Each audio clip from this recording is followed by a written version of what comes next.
Hello and welcome to episode 22 of Rigor Mortis Paranormal. Tonight it's going to be myself, David, and Ian. Hello. And looks like the other two guys, they took the day off, Robert and Jasmine. They found a new buffet in town and figured, hey, let's go ahead and check that out. Wish they had told us. Yeah, I know. He tells us afterwards, and I'm like, okay, well. And the thing is, we wanted to really get this episode out. This is a great episode. And it's actually a remix of the Black Swan interview that we did last year.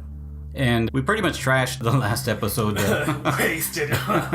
Some people actually. We had quite a bit to drink that night, and last year's episode, we're pretty excited about the great interview that we did with Joann Rivera of the Black Swan Inn. I guess we got overly excited, just like little kids, and had a lot to drink that night. And if you did hear our first annual Halloween episode last October, I had to leave partway through. I swear I was getting like a contact drunk just being around them. Like they were just so wasted. Like I could just. Yeah. Breathe in the fumes and like I could feel myself getting a little tipsy. I'm like, all right, guys, I gotta bounce. Yeah, it was pretty bad. but and also I was gonna say, we're calling this a remix. Wouldn't it be more like an unmix? Because we remixed it a lot that time. But That's true. Is as true to the original experience as we want to get. Yeah, that sounds better. Actually, the unmixed version. That's true. Not bad. Just tossing that out there. Yeah, no, that's a good one. So, check this out. Give this a listen, and we hope we did it justice this time. Enjoy. All right, so tonight we've got a special guest with us by the name of Joe. Joe Rivera with Victoria's Black Swan Inn. That's exactly right. Victoria's Black Swan Inn. We're going to be, interviewing her today, and we're going to find out a little bit more about the Black Swan Inn, the history, some of the stories behind it, hopefully some personal stories. Anything else that you'd like to share with us? We'd love to hear it.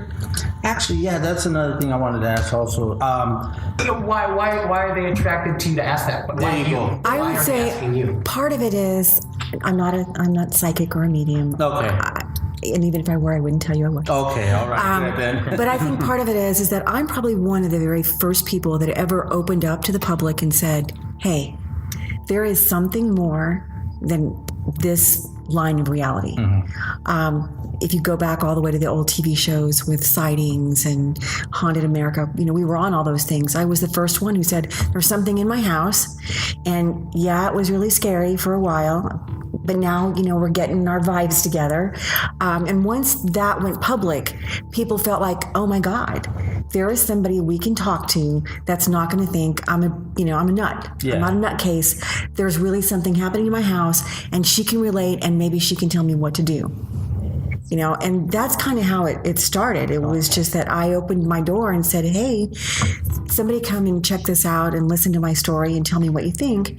And then once it went public, it was like I became Grand Central.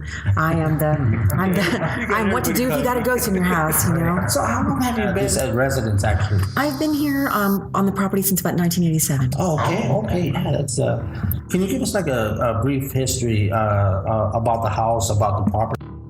What is Sightings, ghosts? Yes, right. Actually, the Battle of Salado was fought here in 1842, but the house, the land goes back even further. We are one of the last prehistoric archaeological dig sites. Oh, really? We have found artifacts that have been dated between 1000 and 3000 BC here. Wow. We found lots of artifacts that relate to the Battle of Salado, which was a pretty major battle. The property is one of the most historic sites in San Antonio, next to the Alamo. This is where the Texicans beat the Mexican army. Mm-hmm. The plan was, if you don't know your history, I'm going to give you a lesson. Okay. Santa Anna hired a French mercenary named Adrian Wall, and the plan was they were going to march, burn the capital, destroy all the land documents, and take Texas back. And so Adrian Wall was leading an army up, and the Texicans were here. Jack Hayes, Caldwell, the Texas Rangers, they were all encamped here.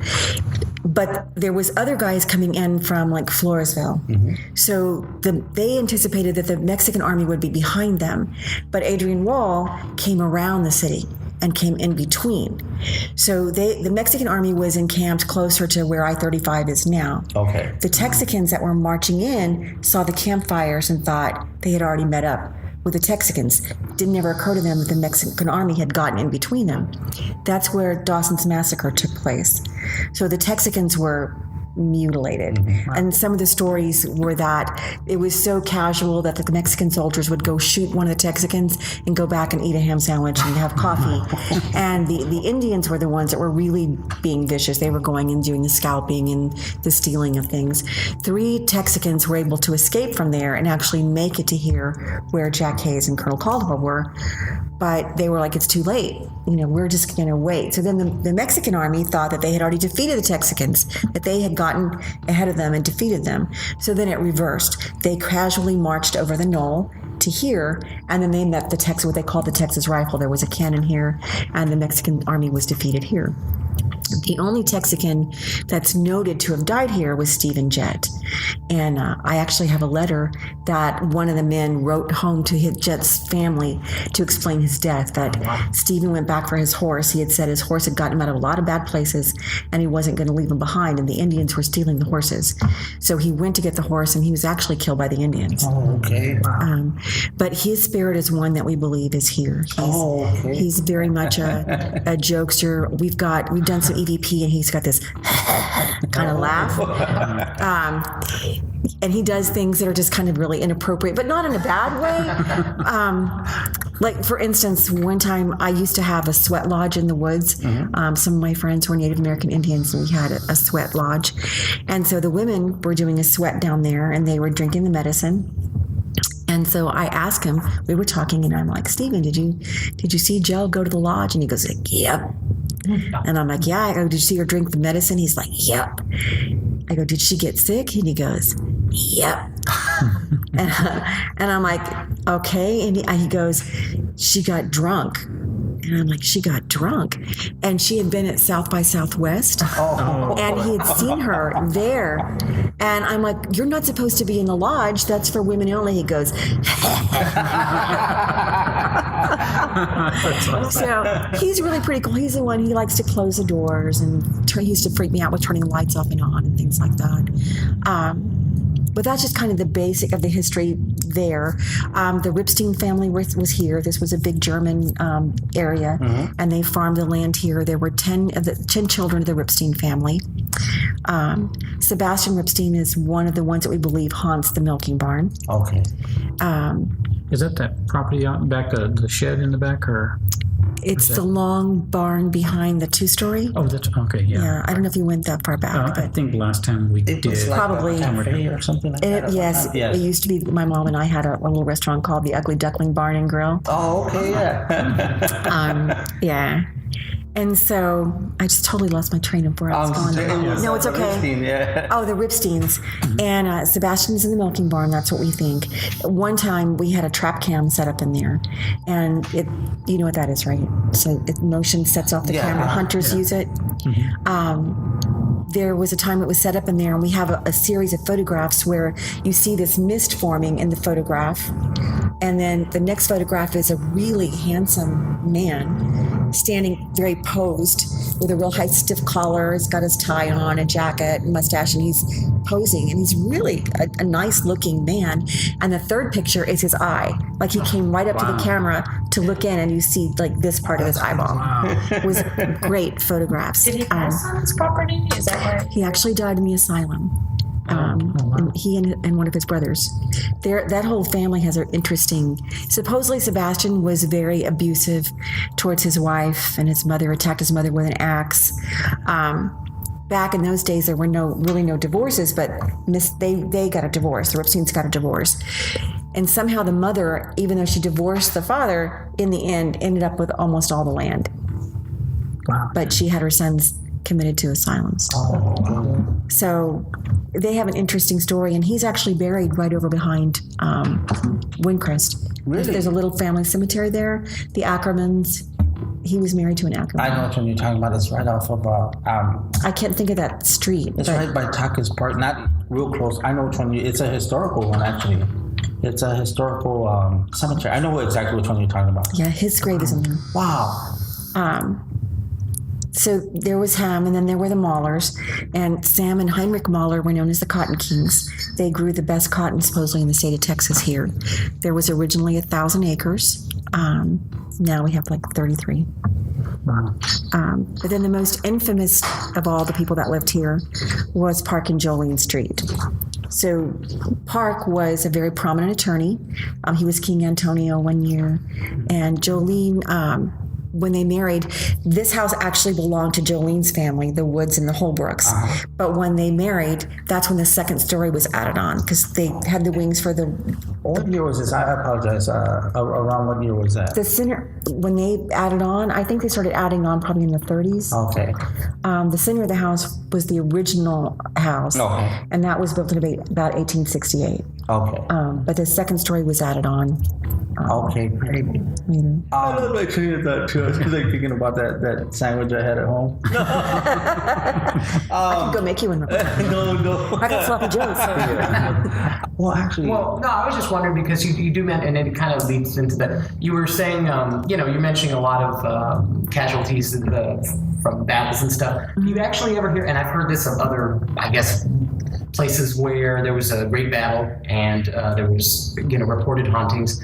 I hear a lot of times that they can actually hear sounds of battle. Do you ever hear anything like that? Any gunfire that's not actually here? Sounds of... You know where we are, right? Yeah, that's why I added gunfire that's not actually here. I mean, that's, or even just... What about a cannon? No, just like any kind of melee. Anything that doesn't, you know what I'm saying? Like not so much sounds, smells. Like a lot of times you'll get the smell of gunpowder. Have you ever smelled black powder? Yeah. You'll get the smell of black powder. You'll see a muzzle flash. Really? Is this obviously it's out in the yard or something like that? Sometimes it's in the house. Are you serious? But just remember the house wasn't here during the battle. Yes. We were doing an EVP session one time down in the last room here, and we were sitting at a big table. There was a bunch of us, and I was asking questions like normal. And all of a sudden, I got what felt like a gunshot to my head. Like it went in and came out. It was so painful. And the person behind me, within seconds, in a circle, everybody behind me started getting sick to their stomach. It was a lightning bug. I was like, whoa. Everyone started getting sick to their stomach and we're leaving the room. Wow. And I had that. It was a perfectly round circle, a bruise for like weeks. So I get a lot of things like that. In the milking barn, there's a Mexican soldier, I believe, that comes through there. He speaks Spanish, but so far, no one speaks the same dialect that he speaks. Like they get bits and pieces of words, but it doesn't all make sense. But he's there because you'll smell. Have you ever smelled like wet wool on a horse? Have you ever gone bareback riding on a horse? Not recently. Okay, well, when you want to know, come try. It's like wet, sweaty wool. It's not a good smell, but it's not a Sounds like it. bad smell. You know what I mean? It's like, but he's there. It's like the wool. I'm sure their uniforms were wool. Right. Yeah. It was hot. I mean, it's Texas. There were horses, and you get that smell, and then you can kind of see his shadow pass through. Wow. But people who can speak Spanish have really tried. My Spanish is like, que pacer, hombre. We're not getting anywhere. There is also in the Psychomantium, there has been what someone has seen that they believe was a Mexican soldier with a big hat and with a muzzle, the gun firing. So we get a lot of residual things like that, but we have a lot of intellectual things that happen too. That's something that we'd like to get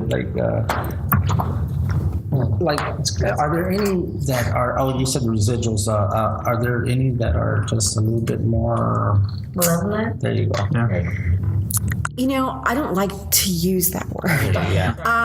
And demonic and all of that. No, I understand. And not because it isn't possible or doesn't happen, but I think what's here is more aggressive. This is a very masculine piece of property. We have very feminine things that come through, but it's very masculine. And almost everything that happened here with men was aggressive and violent and very intense. So you get that same energy. To me, it's like what I was telling you before, we are who we are. So I'm going to be the same person when I pass on, so don't piss me off today because I can come back and haunt you tomorrow. But I'm the same person. So if I was mean and aggressive before, I'm going to still be that way. And maybe even a little more so because now I know I can do it and there's nothing you can really do to me. But that doesn't make them demonic or evil in any way. They're just not necessarily nice people in the first place. And some of the women that are here, most of the women that come through here are very genteel. You smell their perfume. You'll hear their voices. But doesn't mean that they can't be aggressive. Some people see an older black woman here and that she is more aggressive and she's controlling, like this is her house.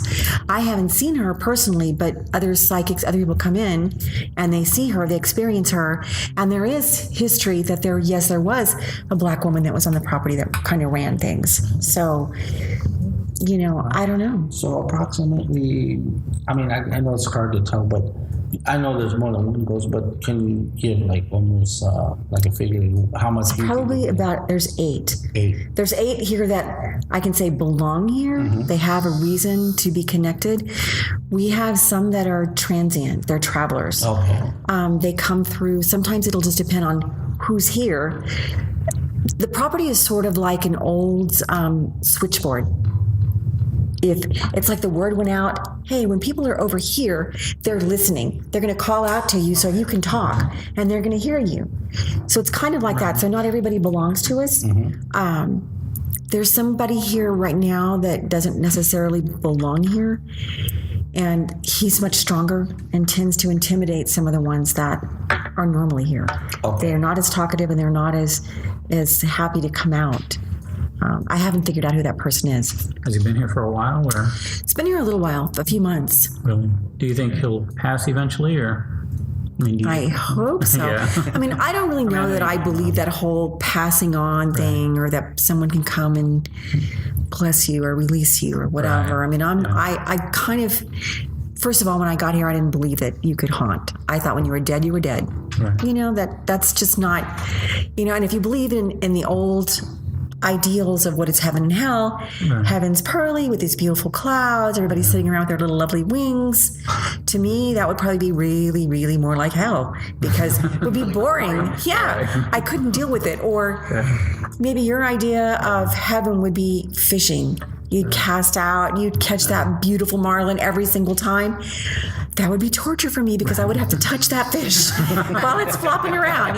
That would be my hell. So I think that it's not the way we've been taught to believe. Right. I think all the things that we've been taught were probably done for a different reason. It was more to teach us morals and be good people, have a fear. Because if we have no fear of anything, then there are no boundaries. We can do whatever we want. So it's more of a way that it was something that was created to control people. I think now what's happening is that it is finally okay for us to open up our third eye. It's finally okay for us to say and see what is going on around us all the time. I think we're like vibrating here, they're vibrating here, and then they're vibrating here, and sometimes our vibrations cross one another. Right. Yeah, makes sense, yeah. And the veil is thinning. I think more and more people are being able to experience things. Right. I'm sorry. No, I was going to say, you mentioned that when you first got here, you didn't necessarily you thought when you're dead, and you didn't. Just in reference to the inn itself, identity, like people think about Black Swan and anyone that lives here kind of thinks, that's that haunted place. And I was looking at the website just in preparation, trying to read a little more about it. And right away I noticed there's a lot of, there's a zombie, chase, and there's masquerade, and there's a lot of paranormal stuff. Has it always been that way, or did it take some time for you to embrace that? Has that been something that you've always pushed as far as? No, it took me a while to actually even embrace the fact that there is paranormal activity. Okay. And some of the things that finally convinced me was like I would lock up the building and get ready to leave, and I'd get in my car and all the lights would come on and the doors would open. Oh, wow. And I'd have to get out and come back, and I'd be like, who's messing with me? We do that several times. There was a time when I was upstairs and I heard someone come in the house and run up the stairs and go down the hall and slam open the French doors. And I'm like, all right, who's here? So I got up and I went out and there was nobody there, but the doors were open. So I closed the doors and they have the old kind of little, the little French locks, like the barb, barrel. Mm-hmm. So I locked it and went back in the room. And a few minutes later, I hear footsteps run up the stairs, go down the hall, the doors slam open again. And I'm like, all right, somebody's in here that is just trying to scare me, because people told me, oh, the house is haunted. When you're there by yourself, make sure you lock everything up. You need to be safe. And I'm like, if it's haunted, what's a lock going to do? Who cares? And so I thought, all right, somebody is just in the house trying to scare me. So I would come down and look and everything would be locked up and I would be alone. The third time that it happened, I finally said, you know what, if you want those doors open, keep them open. I'm going to go outside and wait. Was there one definitive moment or experience that had you go from, okay, we don't just die, or there's something else, or was it just an accumulation of things? It was more a gradual building of things, like having a conversation with someone. I'm standing there, I'm having a conversation with them, I can see you. Right. And then go on to do something else, that person will leave, and in 5 or 6 minutes later, the person that I thought I was talking to comes into the room and we start having the same conversation that we'd already had. And I'm like, wait a minute. Yeah, that's going to be scary. It isn't scary because your mind at the time doesn't realize it's real. Right. So you're not scared. You're just like, That's true. And I used to call them, did you ever see, y'all are probably too young to remember, candid camera? Yeah, I remember that. Yeah. I used to call them candid camera moments because I was like, somebody's got a camera somewhere and they are just laughing their ass off because I'm in here having conversations with people and there's nobody there, And so when it happened to other people, like some of the guys who would be working for me would come and say, well, why did you say that? Or why were you over here doing this? And I'm like, it wasn't me. I didn't do it. And so then I started realizing, all right, there's something really strong happening here and I need to start paying attention. And the more I started paying attention, the more things that would happen. Like the guys, I used to have a payphone. Remember, you know what a payphone is? I know. We used to have a payphone because all the guys worked for me, all were married, but they all had girlfriends. So, or somebody was calling. Yeah. And so we had a payphone for them. And there were double doors and we used to lock. They locked. I'm like, if you're going to talk, you're going to use a payphone, dude. But one of the times they were in there on the phone after we had a party and the doors were locked and the doors started vibrating. And they were so freaked out, that, oh my God, they're on the phone talking to somebody they shouldn't be talking to. And the doors, they're out. Oh, wow. And I'm not going to say who it was, but, So, things like that kept happening. Seeing things, shadows. Shadows used to make me crazy in here because, it's like, where did it's there and you see it, but then there's nothing to make the shadow. So gradually I began to accept things that were happening and starting to like notate different sounds, figuring out that it wasn't always the same one, just like your kids. Right. Their footsteps, you can feel their energy. Right. So you kind of know who it is. And we gradually got used to one another. And then Peter Jennings was here. Wow. And back in the days of sightings. Wow. And he was the first one who told me, it's okay for you to demand, set the rules. He was like, you've got to tell them this and you've got to go through here and say, you're not going to scare me anymore. And I don't need that lock on the door, those kinds of things. And so that's when I'm like, all right, I'm going to set the rules. I'm going to create boundaries. And if you can stay here, you can't make me leave. I've got my life invested in this. And so we can either live together or you're going to have to go.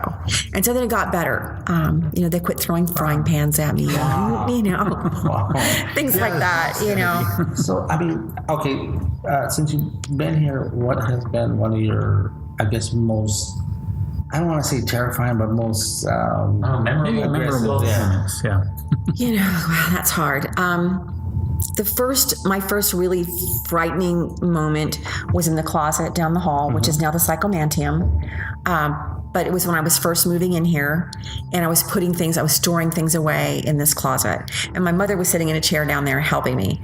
And I was in the closet and all of a sudden like my hair stood up, and I knew that there was something hovering above me that was really bad. And I looked up, and it was like I could look up into the attic. It was like just this big black hole. And I totally freaked out, and I got out. My mother's laughing at me like, you're an idiot. You're a grown woman. What are you afraid of? It's probably a raccoon. And so I wouldn't go back. I couldn't go back in. And that, like, she haunted me with that. She terrorized me for days. Are you going to put that stuff away? Are you going down there? And so finally I'm like, all right, I'm going to conquer my fear. I can do this. So I went down and I put my hand on the doorknob and, like taking deep breaths and getting all ready. And I jerked open the door and I jumped in and I look up. And when I looked up, there's a ceiling there and a light bulb. Oh, wow. There was no big black hole. There was a light fixture there. And then I'm like, all right, this is not a good place at all. I put a lock on the door and I didn't go in there anymore. And you haven't been up there since, or? I've been in there a couple times with other people because it's a pretty big space. But, I respect that that's not necessarily the best place. When Dosha was writing Spirits of South Texas, I think, or maybe it was When Darkness Falls, and she came through with a forensic psychic. And so I didn't tell him anything. I'm just kind of following along. And he went back, to that door. And when he put his hand on the doorknob, literally all of his hair stood up like static electricity. Yeah. And he's got the door open like this much. And he goes, this is a really bad place. And you probably shouldn't come in here. And I'm like, I already knew that. It's like, that's why there's a lock on that door. Wow. So that was a scary thing, and that still to this day, I still avoid that space. But probably the most disturbing of all times was about sunset one evening, and I was fixing my kids' dinner in the kitchen, and the dog started barking, and a car pulled up, and the kids said, "Oh, Angelica's here." And I could see a car that looked like her car. And she never came to the kitchen. So I came around into here to see, if she was just looking for me. And there was a woman and a young boy. He was probably like 11, maybe 12 years old, standing in the room. And so I'm like, can I help you? So she's asking me questions about wedding information. So I'm like, all right, let me get you a brochure. I'll be happy, to make an appointment for you. And the little boy, I'm over kind of in this way. He leans on the door and in a really seductive sort of mannerism, he's like, is it true? And I'm like, all right, this is really random. Yeah. I know what he's talking about, but I go, well, it depends on who you ask. And I turn my attention back to the woman, and I'm trying to get her to leave because my kids are hungry. Right. And so she's leaving, and the boy is still standing in here. And I'm like, well, you need to go with your mother. And she looks at me and she goes, well, he's not with me. Oh. And I'm like, all right. So I tell him I'm going, we're going out. And I'm standing out here on the veranda, and he's kind of pacing up and down the steps and gets down in here. And I'm chatting, trying to figure out, who is this boy? Because he's dressed very 1940s, 1950s, plain white t-shirt, kind of a little bit baggy blue jeans. His hair is a little long and disheveled, curly, really beautiful eyelashes, very Renaissance looking. He just really a beautiful boy. And I'm like, well, where were you? Where did you come from? He goes, oh, I was on the creek. It's very peaceful there. And I'm like, these are all inappropriate. This is no 11 or 12-year-old boy is going to tell me this. It was cool down there. I was throwing rocks and I found some, not this. And so I'm like, well, where is your mother? Where do you live? Oh, I live on the other side of the creek. I go, well, can we call her and let her know that you're here? Because now it's getting almost dark. Right. And he's like, no, we don't have a phone. And he's just giving me these...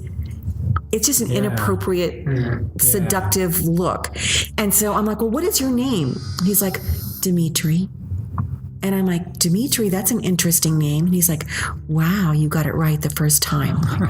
Oh, wow. And I'm like, all right, you really need to go now. It's like, you can have your mom call me or stop by and, I'll be happy to give you a tour. So I'm getting him to leave. I come back in, finish the kids with dinner, taking them upstairs to get showered and get ready for bed. I hear the dog barking again. And now, like every alarm is going off. I tell the kids, you stay in the shower, don't fight. I don't want to hear, don't even come out of here until I come and get you. I don't care who comes to the door. You don't open this door. And I don't even know why I did that. You know, it was just like I was on high alert. I went to the kitchen and got a butcher knife. Oh, wow. And I went out on the back porch because the dog is like now whimpering, crying underneath the porch. And I'm like, what's out here? There's no car. There's nothing. And I'm looking around, and then going towards the milking barn, there was an old arbor. And I saw a bicycle. And I thought, did the kids mess with Phil's bike? I'm trying to look at it. And then I see this boy is there. And he leans back off the bicycle, and the rails are like those little 4x4 posts. And he leans it around and he goes, Oh my God. I flipped out. Because it wasn't a smile, it was like a grin. Like with his teeth. Yeah. And so I'm calling 911 and I'm yelling at him. I'm like, I told you couldn't be here, and why are you here? I'm calling the police. I'm flipping out, right? Wow. So I'm trying to keep my eye on this boy. The police finally come. So I'm running to the car. The dog's running to the car. The officer gets out and he goes, well, you know, who's here? What's the problem? I go, there's a boy on this property. And he goes, well, why isn't the dog, you know, going after him? Because he's barking at me. And I go, I don't know. He was whimpering. And he goes, well, you know, what did he say? I go, the boy said his name was Dimitri. An SAPD officer says to me, what is that, a demon? Wow. I was like, oh my God. What? That's weird. Yeah. And he pulls his gun. And now he's like, you stand right here and don't move. I said, well, my children are upstairs. He goes, don't move. And he went and he searched the whole property. And then when he came back, I mean, he was really, I want to say afraid, but just very stressed. Yeah. And he's like, well, I think he's gone. I go, but how did he leave? Because you came up the driveway. I'm right here. And there's only one, as you saw, there's only one way in and out. Yeah. He's like, well, he's nowhere on this property. He goes, but I can tell you he's dangerous. If you see him again, you call us immediately. What? Wow. That was the most bizarre thing. Yeah. So the next night, we all go to dinner. We go to Fuddruckers. We're going to go have burgers, right? And y'all have kids, so you know, children can be flirty. So there's a little girl at another table, and she's flirting and smiling, and her mom is doodling on a napkin. And we're eating, and I'm like, I smile at the little girl, and I'm still freaking about this Dimitri. My whole conversation is like, what is this person? You know, how could this happen? So when we finally get up to leave, I walk by their table, and the lady is writing Dimitri on her napkin over and over and over. Whoa. So Yikes. That was probably my most terrifying moment. Yikes. Have you seen him since? Never seen him again. Well, that's good. It's good, but I'm like, it's also odd because... You want answers? Well, and if he lives in the neighborhood... You would see him again. I would see him again. It must be comforting to see him again. Oh, he's just some around the way. Never saw him again. Oh, man, that is.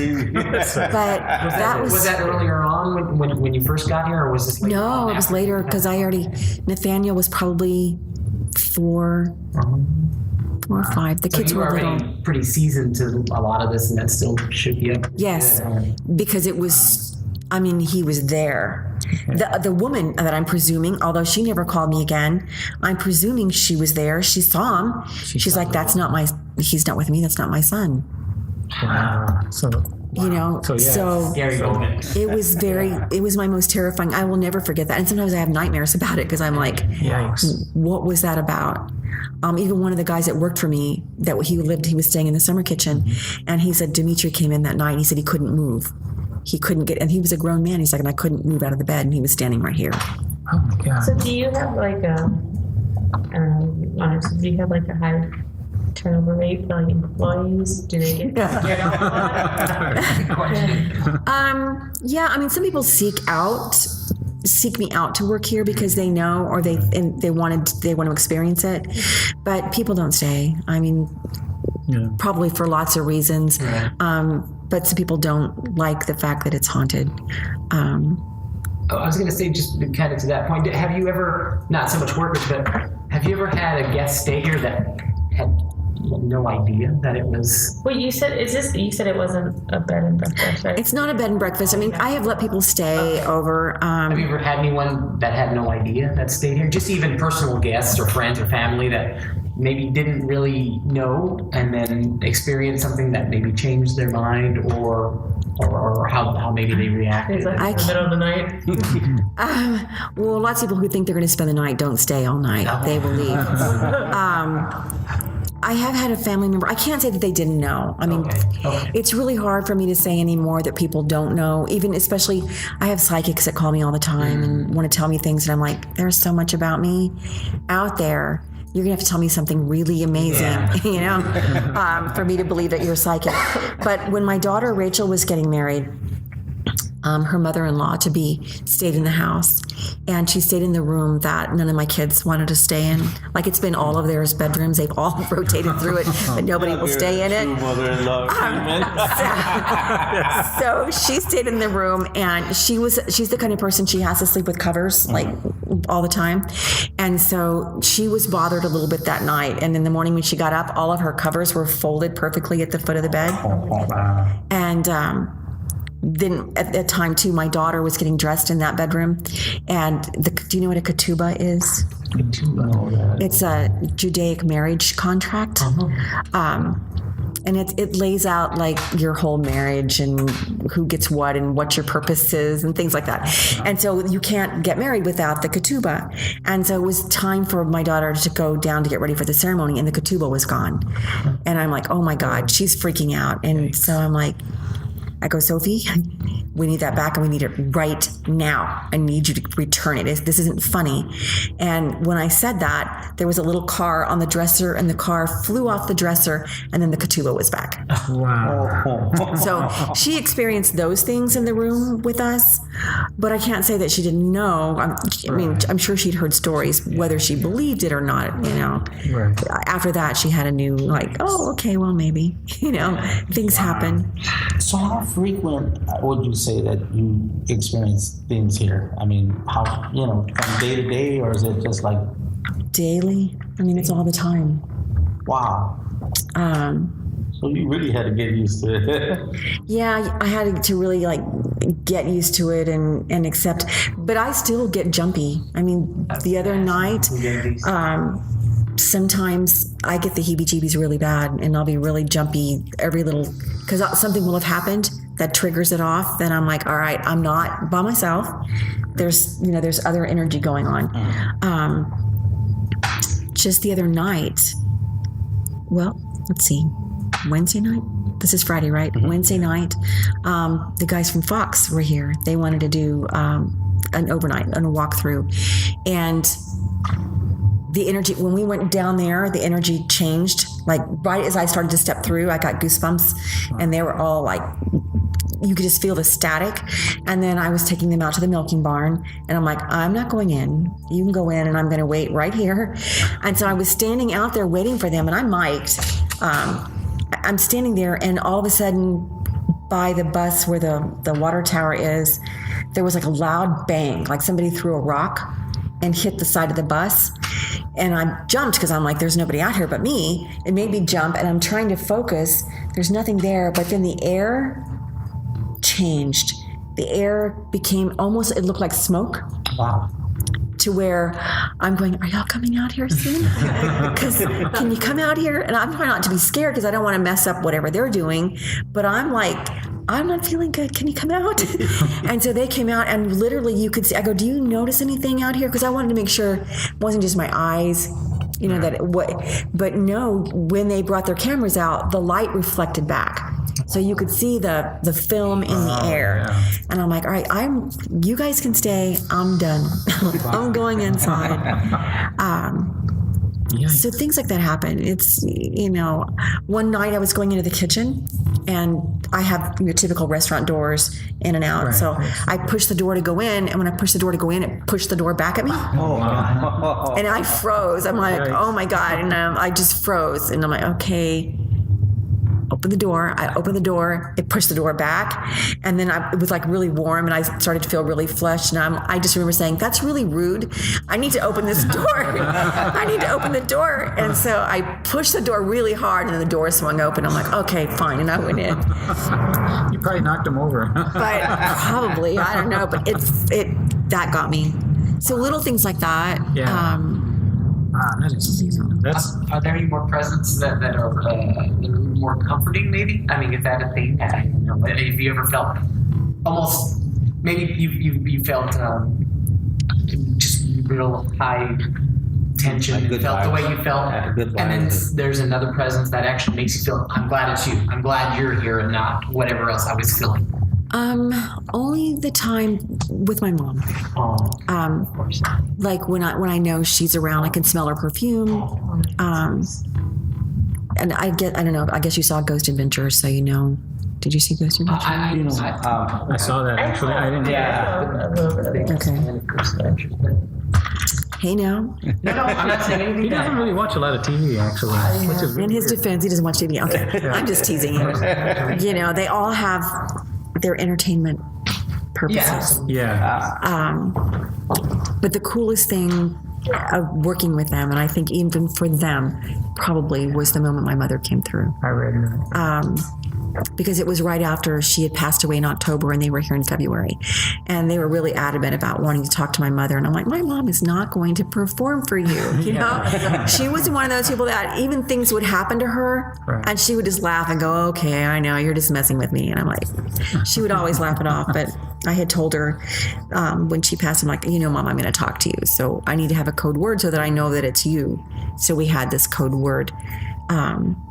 So the other night when we were doing an investigation inside of her bedroom, I was sitting over here and we were in dark. We had a grid light going down the hall. Okay, cool. So it's all green dots. Yeah. Inside the doorway, which kind of you could probably see that opening right there. Oh yeah. There was about a 12-inch bar of bright purple light that appeared inside the door. Wow. Purple. Okay. Bright, vibrant, almost neon, to the point where I had to look around and go, does somebody in here have some kind of a neon light or something? But everybody was accounted for. So I'm like, all right, I'm going to get up and go see because this is really bright. And then Daryl was recording everything and he came over, he's like, oh, wow. And then there were purple sparks all through the hallway. Wow. So those kinds of things, those are the best. I started back, you know, with my grandmother on the wagon and those are the stories I remember from my grandmother coming from Romania. She, her father was a jeweler and they traveled, I think they were gypsies. She never would say they were, but I'm like, they traveled in wagons from village to village to do the work, and he was a jeweler. And she was in love with a boy. And Jewish women back then, I mean, when you were 13, you were old enough to be married. You made your bat mitzvah and you would go off into life. And so she was in love with the boy and his father was the winemaker. And so the story is that his father sold my grandfather this keg of wine, and my grandfather insisted the wine was bad. And they fought about it. And they fought about it so much that my grandfather refused to allow my great-grandfather refused to allow my grandmother to marry. So he went to the Tsar, and she came with papers from the last Tsar to leave Romania and come to the United States. She was 13 years old. She came by herself into New York through Ellis Island. But her stories were that they would travel and that, you know, back then, if a chicken ran across the road, that's food. And so they would stop and he would go grab the chicken and threw it in the wagon. And so he knew like what time they were supposed to get to the next village, but it seemed like they were going in circles and it was getting dark. And they were supposed to already be, you know, because they're not going to be on the roads in the dark because they believed in vampires and all that. And so my great-grandfather, I guess, got scared because it was dark and they were still far away from the village. And so he grabbed the chicken and he threw it out of the wagon. When the chicken hit the road, it turned into a wolf. Oh, wow. And then, you know, then miraculously they were like at the village where they were supposed to be. Wow. So she had stories like that's what I grew up on. Yeah. And then my great uncle is Boris Karloff. Really? So, Oh, that's awesome. really? Really? Yeah. Oh, we gotta tell him that. I don't know if you want to. Oh, I don't care. Great uncle. My grandfather's name is William Pratt. And my grandfather's name is Clyde Pratt, and Boris Karloff's real name is William Pratt. And they look, I laugh all the time. I'm like, you know, they didn't do that much makeup, you know, because they had those really chiseled cheekbones and really blue eyes and really squared features anyway. So, I mean, they didn't really change him that much. Like, there are crazy people out there that will do crazy things. And my children never got to meet anybody or be around any of it. I think that's it. Is that them? That doesn't sound like them. Oh, no. Are they here?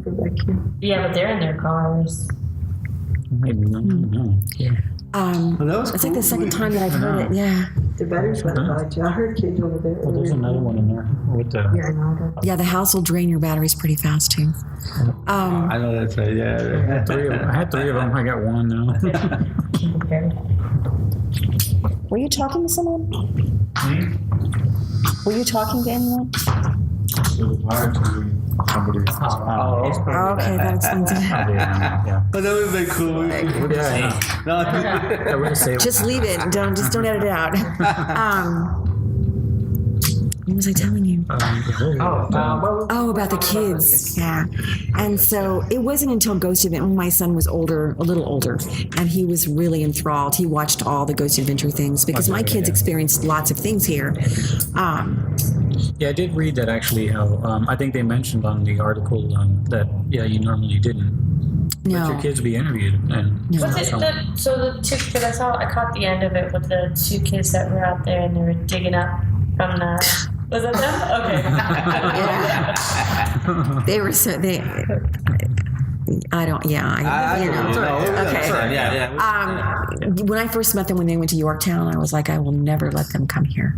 And then my son, when he heard that they wanted to come, he's like, Mom, it's Ghost Adventures. It's Zach, it's Nick. And I'm like, oh my God. So I said, I gave in. And it was okay. I mean, there were a few things that I'm like, yeah. And some of the really good stuff that was happening, they didn't put it on. It's a bummer. Yeah, I have theories, but like we were going down the hall and this hallway started to vibrate, and then we had to stop filming stuff. Yeah, it was like stop. Too much. Yeah. Some of them. Oh, okay. Somebody was. And so, I'm not a big fan of all those kinds of things. Although almost every paranormal team out there has been here. We're one of the best places to go because there is so much that happens and you can validate it. Yeah, it's not like you get a whisper and nobody ever got that whisper before, right. Or nobody's heard, Sophie sing. So many people have experienced things that when you experience it, you can get validation. You know that it's credible, it's real. Like there's recordings of Sophie singing Happy Birthday. Wow. Yeah. Would something like that, I guess, I would say, would it scare you? But you seem to be pretty... No, it's really pretty cool. And sometimes you can hear Sophie without any equipment. You'll hear her giggle and laugh. The only time she ever kind of freaked me out was that she actually, if it's who I think she is, she actually passed away when she was 82 years old. Uh-huh. But she roams our halls like a 4 or 5-year-old child. Mm-hmm. Most people see her, as men especially see her as a young little girl. And so one time we'd had an investigation going on, and some of the sailors from the Lexington were here. Oh, wow. Their spirits were here talking because they had been invited to come and talk. And so we asked Sophie, did you see the sailors? She's chattering like a little girl. And did you see the sailors? And all of a sudden her voice changes. She goes, they are very handsome. And I was like, whoa, wait, you went from being 5 to being 20 something, No.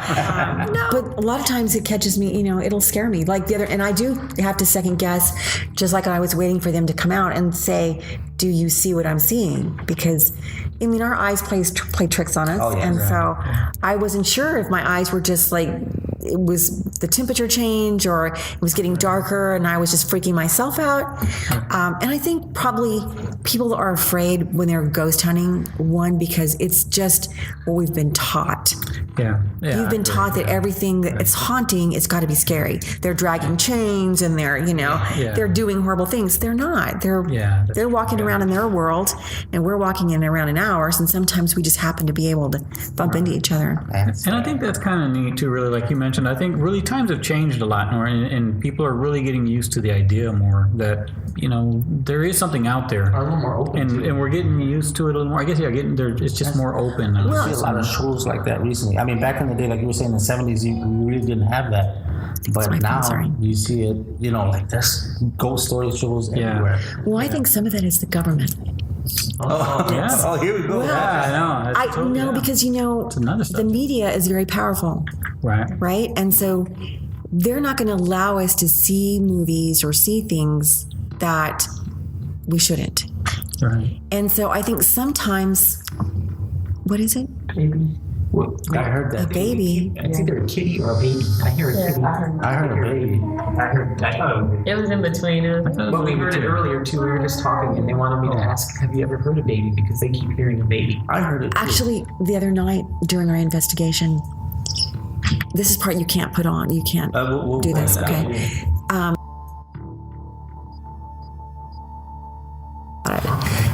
Or if you think back, even back to the War of the Worlds, those kinds of things. And then it was pretty hushed. Nobody talked about aliens. Nothing, that was kind of like a forbidden topic. Then along comes E.T. E.T.'s a nice little alien, right? And then all these movies start coming out where they kind of start indoctrinating us that maybe aliens aren't going to be all that bad. Maybe we're really not alone. Mm-hmm. And then you start seeing all these things about ghosts and hauntings, and maybe it's not all that. It's like a preparation to kind of ease us into. Right. Yeah. And I think places, and I'm trying to reach out to other people, I think places like this that are highly active with paranormal activity, also for some reason, we have UFO activity. Oh, really? Wow. Have you seen any of that here? Yeah. We had a party, and after parties, after the cleanup parties, we were sitting out on the veranda. A bunch of us were sitting there, and all of a sudden, in a triangular pattern, these round spheres of light zipped in. They zipped in, and they hovered like right out there in the kind of low underneath the oak trees. And we're all sitting there like, is everybody seeing this? Wow. And they were just there for a little while, and then they kind of went zip, zip, zip, and then they went up through the trees, and they were gone. But they never lost their triangular pattern. Wow. That is crazy. And then I've seen the first time I was asleep, and you know how when a light comes on, even though you're asleep, you can feel the light? And so I woke up and like hovering on the roof, because my bedroom windows were even with the kitchen roof. There was a round sphere of light, this blue glowing ball of light. It was just there, just kind of like hovering for a long time, and it would just kind of float a little bit, move a little bit. And then probably for a good 15 or 20 minutes, I'm just laying there going like, all right, this is really cool, but I don't know what this is. It's really strange. And then it just kind of went and zipped away. But they move, when they go real fast. And so I've been talking to Andrea Perrin. She's doing a lot with UFO and alien encounters and things. And I asked her, do you think there's a correlation between places like this that are so active that it has anything to do with alien communications and alien encounters? And she thinks that I'm right. I don't know why she thinks that. I'm going to ask her when she gets here, though. Wow. But it's an interesting phenomenon. And I think that, not that it's a conspiracy, I just think that some people say the veil is thinning. I think we are becoming more enlightened. We're opening up the third eye that we were given. We've always had it. That's why children see things, and we're given that gift. But then we're also told as we're growing up, you shouldn't be afraid of the dark. There's no boogeyman in the dark. Yeah. We just touched on that maybe the 2 episodes ago. Yeah. About how, because my son had been seeing stuff, and we're really open to it too, obviously, but. But you have to teach him how to deal with it. Because like with my son, he was he's very psychically open. Some people think he's druid. But we had to go through a whole thing. I bought one of these little UV light things that you can buy from CVS, and I would paint the room because the UV light helps block EMF. And so we would go through this, like all the noises of the night must be silent tonight. And we had this whole little ritual that we would go through, and we would paint the whole room with the UV light so that he could go to sleep. And then they got to where if the lamp was on, they could talk to him. If the lamp was off, they had to leave him alone so he could rest because he wasn't able to sleep. So if your child is seeing these, don't tell him that you can't see it.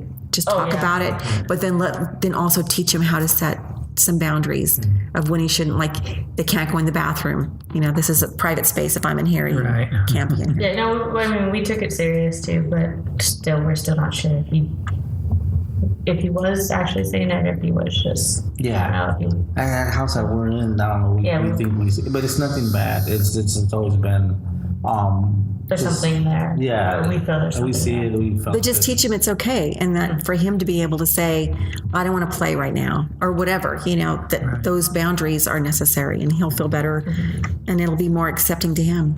I don't even want to say I don't believe. I don't like saying things like that, but I don't know how else to word it. I guess I'm not always open to You're a that kind of skeptic. stuff. I'm a bit skeptic. skeptical, and not to the point where I think you're stupid, or I'm not like that. And people feel things. I'm almost jealous sometimes that I don't feel those things, and I go into places that people are afraid of, and I don't feel anything. Like I feel nothing, and I could not bring myself to walk into that hallway. I felt physically sick. Felt like throwing up. I had to walk back this way. I'm not kidding. I haven't felt that way since I was a kid. Actually, my eyes are getting all teary here. It's weird. It's a strange feeling. It is crazy. It was very uncomfortable. Wow. I couldn't. Had to physically force myself to step into the hallway because I felt foolish. See, this is my mother telling me you have to go in that closet. Stop being stupid. You got to go in that closet. What happened? Oh no! When I got past that room, it was all cool until I passed the room on the left. Yeah. It felt kind of creepy there, and I don't know what it was. It wasn't the restroom. It was I guess maybe that's your restroom. The restroom goes in a little, like you have to go into that room. You have to go in that room, yeah. Yeah, when I was going towards it, it's the left one. I mean, I didn't even want to look that way, and I had to force myself, turn myself like that. Turn the other way. I didn't want to turn around and all. He got scared right away. You said there's nothing there. I know, right there. We're like, God said I was right there. His eye went too far. Well, we just went to the edge. See, Where's the rope? It's funny, when I was 13, I made my cousin was graduating from college and getting married. So I made her wedding dress and her veil and all that. And I got to go out to all the parties, and I met the best man. And I thought, oh my God, this man is so handsome. He had stories. He had smuggled a girl on the Orient Express, and he had all these antique leather books, and he was just so cool. And his name was Park Street. Park Street? Yeah. Park Street. And so... yeah, it's a cool name. What's really cool about it is that this is the house he grew up in. His father was Park Street. His mother was Jolene. What? Isn't that weird? Okay, so did he have any good stories? Or did he get to share any? Interesting thing happened. His mother, Jolene, died when he was like 5 or 6 years old. So his memories of his mother are only memories that other people have told him, kind of. But at one time we were doing an EVP session here, and Jolene wanted me to call her son, and she wanted to talk to him. And I'm like, oh my God, you want me to call on the phone? Yeah. And a spirit is telling me to call her son and tell him that she wants to talk to him. And I was like, do I do this? Do I risk being an idiot? What is this guy going to think? That I'm going to call him out of the blue and say, hey, how you doing? Yeah, your mom really wants you to come and talk to her. So she kept saying, she was crying, she was weeping. She goes, he needs to know my story. He needs to know the truth. And I'm like, all right, how can I deny this? So I finally got my nerve up and I called him. And I'm like, hey, Park, this is Joann, and, how's life? How are things? And I'm like, I know this is going to be hard for you to believe, but I've been talking with your mother, and she says you need to come here. She needs to talk to you. And he was like, I thought he was going to hang the phone up on me. And he's like, well, I'll have to talk to my wife. I'll call you back in half an hour. I was like, okay. So I'm freaking out, like, oh my God, he didn't totally lose it, but he never called back. And so I'm like, all right, he just blew me off. He was being polite and he just blew me off. So I was cooking, and all of a sudden people are running and going, Park is here, Park Street is here. And I thought they were just talking, like they were doing an EVP and Park Street was talking. No, he was here. He came here to talk to his mother. He believed me. He believed me. And so he's like, well, Joann, if mother's anywhere, she's in your bedroom. And I was like, how do you know where my bedroom is? That's kind of freaky. I haven't seen you since I was like 13. It was just weird. But he was right. My bedroom was her bedroom.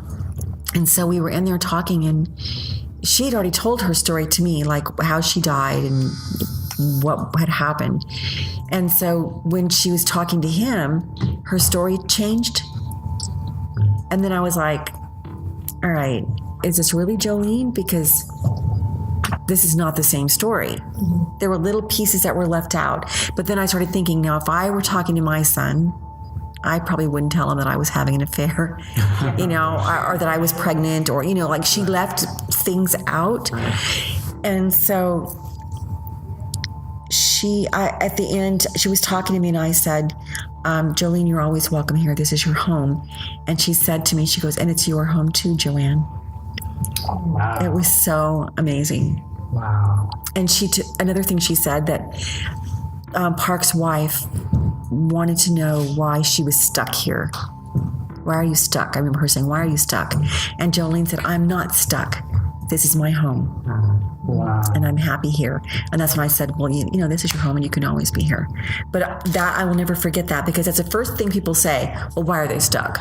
Or they're stuck here. We need to help them move on. They're not stuck. Where they want It's where they want to be. It's their piece of heaven. It's their time to do what they want to do. It's like people need to get beyond that. You don't have the power to say, you can go now. Right, that's true. I mean, that's interesting. But it's just weird connections. And then the Mahler family, which is some of the original families. Remember I told you that there was the Ripsteins and the Mahlers? The Mahlers have a granddaughter, and their great-granddaughter, and her name is Pauline Gouldner Pratt. And my mother is Faye Nell Pratt. Oh, wow. Isn't it weird? That is weird. Just really weird. Glad you guys came. There's lots to talk about all the time. And that's awesome, because you had so much to talk about it. But we were kind of nervous and biting our nails, because it was the first one. I said, I know that she has a lot to talk about. And I said, I know we can ask some stories, but I'm sure she's going to keep us intrigued, because I know a lot of activity happens here. So I was like, oh, thank God. And being the first two, I think, we were all pretty nervous, but you were very gracious. Yeah, we appreciate you being so open. Thank you. And never did I didn't feel weird at all. So That's comfortable. Yeah, it was inviting one that we were very comfortable. Maybe we should just say thank you very much. We You're really welcome. appreciate it. Y'all are welcome to go back to appreciate Milking your- Barn. And there you have it, Victoria's Black Swan Inn interview with Joann Rivera. I think that was such a great story. I hope you enjoyed it. What do you think, Ian? That's the version 2.0 right there. Yeah, there you go, 2.0, the better version, I guess the unmixed version. Actually, we had a chance to go back there recently, didn't we? Yeah, It was even more beautiful in the daytime, and much less frightening. Yeah, they had some event going on. I forgot what it was called. The car show. Yeah, they had a car show during the day. It was really cool. We went to the back area. I guess it was a barn or something at one time. And a restaurant. Right? Yeah. But yeah, there was a whole bunch of people going back there. That's really like the most haunted area is what she had said. And we didn't get to see Joann that day, but... no, she was probably really busy, I'm sure. Yeah, but I mean, being a gracious host as usual, but right. We had a little fun back there, just chilling. Yeah, people were looking at this door. They kept on swearing it was opening by itself and closing in that back room. I had to debunk that, so it's during the day, so it was pretty windy. I think Had what to it be a was. killjoy. Yeah, I'm sorry. Yeah, that was a bummer. But yeah, they're always having something going on there. If you get a chance, check out the website. It's victoriasblackswaninn.net. They're always got something good going on if you're visiting San Antonio, or if you're in San Antonio. It's a good place to go check out to have some fun. Also, we'd love to hear your stories. Of course, that's always really important to us. You can either call us at 210-901-8666, or you can email us at info@rigormortisparanormal.com, or even just visit us online, rigormortisparanormal.com. But however you want to get a story to us, please do so. We'd love to hear from you guys. Anything else you got today, Ian? No, nothing. That's it. Well, I hope you guys enjoyed your buffet, Robert and Jazz.